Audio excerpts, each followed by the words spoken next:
Je dirais que tout d'abord, le principal avantage des bâtons, c'est que ça permet de distribuer votre poids du corps.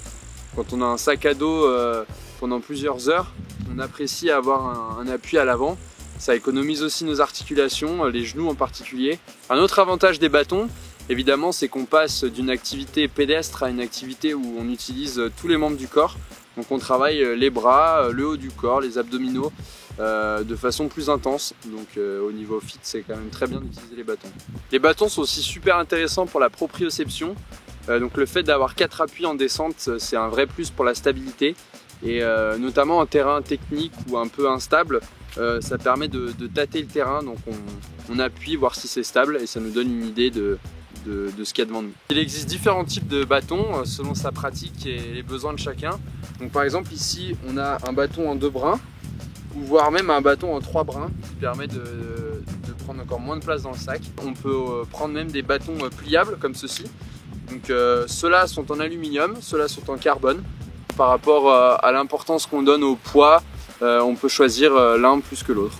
On a différents types de dragon. Évidemment la dragon classique qui s'enfile comme en ski, comme ceci.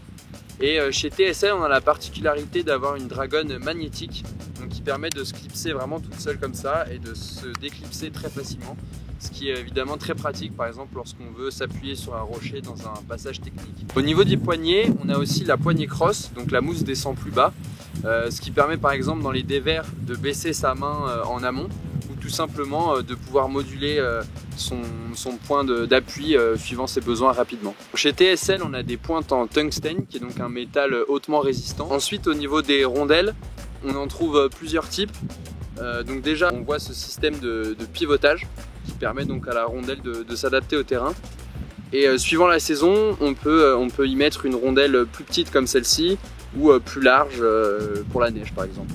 On peut rajouter sur les pointes un embout crossover, ce qui permet au bâton de s'adapter vraiment sur tous les types de terrain, ce qui protège aussi les sentiers et puis peut permettre de diminuer les vibrations sur des terrains rocailleux par exemple.